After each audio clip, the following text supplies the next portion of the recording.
So, as many of you know, friend of the channel Popcross Studios recently published his first novel. That, or it's still trapped in the unending purgatory that is Amazon's In Review.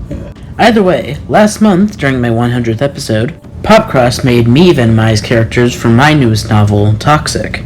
So I thought it would be fun to venomize some of his. Plus, a new Venom movie just released, and I must appease the almighty algorithm. So without further ado, on with the show. Welcome once again, sire. I did not expect your arrival today. Seller, you and I need to talk. I was going about the multiverse, trying to recruit people for our cause, and I overheard some multiverse intervention agency agents talking about you. What did you do? Me? I didn't do anything. Okay, maybe I did one little unauthorized resurrection, but... Wait, you can resurrect people? Yes, technically I can. However, doing so requires a vast amount of multiversal energy. This means that not only can I fully resurrect only one person at a time, but it also means it makes myself easier for the MIA to track down. What were the circumstances behind this resurrection? Well, as I've told you, I've recently been experimenting with these little symbiotes from Universe M16, and I wanted to try something. I wanted to drop a few of these symbiotes into a world and see how long it would take them to take over an entire universe. That seems rather dangerous, and rather conspicuous. Causing a universal apocalypse is not exactly subtle. Agreed. Hence why I couldn't do it in this multiverse. But in a different multiverse? Wait, there are other multiverses? Don't worry about that. The esoteric lore would crush your feeble mind. Anyway, once I arrived at this alternate multiverse, I found a world where 22.2% of the population had superhuman abilities, enough so that superhuman fighting became a popular sport. Originally, I was just going to chuck a few symbiotes in and leave, but I wanted to be a bit more organized than that. Luckily, there was a man who happened to be a small-time arms dealer who would be perfect for the job of spreading these symbiotes. His name was Bobby Blunt, who had been raised in the care of his criminal mother, and set for a life of crime from the get-go. Not only was he a technological genius, but he was also a master of disguise and could spread these symbiotes across the world easily. The only issue was that he had just blown himself up the day before my arrival. However, I am an agent, and things like life and death are trivial matters to me. So I brought him back to life under a few conditions. I informed Bobby of his task, and he willingly agreed. Between you and me, this guy seems like quite the people-pleaser. But before he went on with his task, he decided to test one of the symbiotes on himself.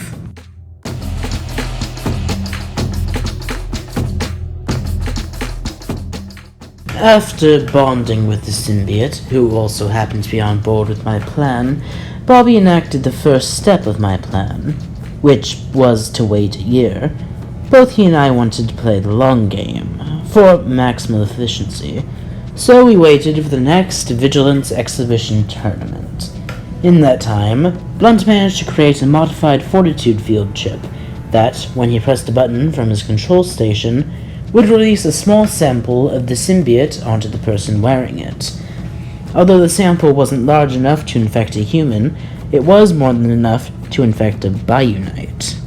Wait, what are these Biunites? Right, I haven't explained that yet.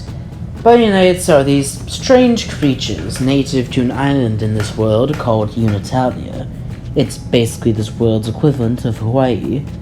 These creatures can bond with certain individuals and help them in combat. So, they're Pokemon. Not quite. They don't just simply fight alongside their human, although they can do that. They can also fuse with them, creating a Bionite-human hybrid. Also, the Bionite leaks saw significantly less scarring. What? Nothing. Anyway, Blunt finished building the modified Fortitude chip, this time making it look nearly identical to the original Fortitude chips, a mistake that cost him gravely last time. Once the day of the tournament arrived, Blunt attached these Fortitude chips to several of the Bionites, with one that he particularly wanted to exact revenge on. This Bionite, called N.E.R.D, was a yellow bipedal lizard with cryogenetic abilities. The reason Blunt was so insistent on infecting this one was because its owner, a boy named Augment Knight, had been instrumental to Blunt's prior defeat, and he wanted revenge. Also learning from his prior mistakes, Blunt also made sure to release his symbiotes early in the tournament, not waiting until the end for dramatic effect as he did prior. All of the Bionites began to be overtaken by the symbiotes, including N.E.R.D. However, this was when Augma had an idea. Believing that fused together they would be able to overcome the infection, Augie fused with N.E.R.D.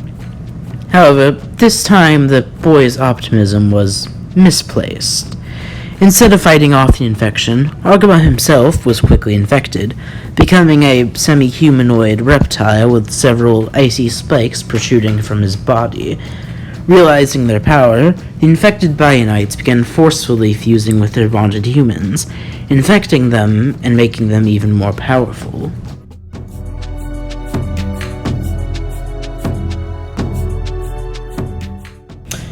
Once all of the Bionite users had been infected, it was time for the symbiotes to move on to the other superpowered humans. One of the last humans infected was a man named Wallop Beaton, an Australian man with a kangaroo tail and large feet. On top of being a global champion fighter, Beaton was a bouncer, meaning that he was used to dealing with unexpectedly violent situations. Along with a few other stronger competitors, Wallop began fighting off the small army of symbiotes. Surprisingly, while other fighters were falling around him, Wallop was doing quite well. Symbiotes are incredible creatures, but they do have a few weaknesses, including fire, lightning, and sound. Wallop figured this out and began slamming his tail against the ground, creating a loud sound that kept off any symbiotes, at least for a while. Eventually, many of the superpowered fighters began to be overtaken by the symbiotes, including a woman named Minara, who had the ability to manifest objects out of nothing. Wait, the guy who beats people with his tail is called Wallop Beaton, and this girl who can manifest things is called Minara? Yes, this universe seems to be quite one for normative determinism.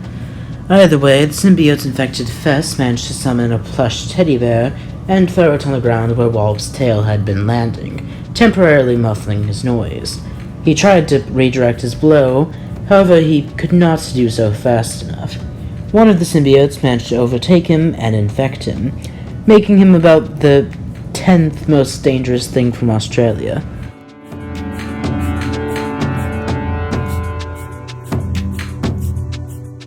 However, this was when my plans started to unravel. One major player that I had not yet introduced is a woman named Freya Sparks. She's the current Global Vigilants champion, who has the power to create two kinds of electricity. One type is the expected lightning attack type, while the other is a resistance field that can slow down and trap enemies. When a symbiote tried to latch onto her, Freya activated her resistance field, and found that not only was she able to quickly free herself from the symbiote, but she was also able to trap the symbiote in her resistance field. At that point, she had an idea. She immediately called over to a safety patrolman she had been dating at the time, named Trayton Fuego, and told him the plan. She would run over and grab the nearest symbiote-covered person and trap them in her resistance field. Triton would then use his own abilities of pyrokinesis to blast the symbiote off them. Seriously? Freya Sparks controls the electricity. Triton Fuego controls fire. Nominative determinism, sire, nominative determinism. Eventually, the two managed to free all the fighters and capture all the symbiotes. The only symbiote they did not capture was the one attached to Bobby Blunt, who I captured and am currently holding in my laboratory. Ultimately, this was a failed experiment. And now the MIA is on to you. Yes, but sire, do you truly believe that I did not plan for this outcome? I have myself a little scapegoat that I've prepared, just in case something like this happened. We have nothing to worry about, I think.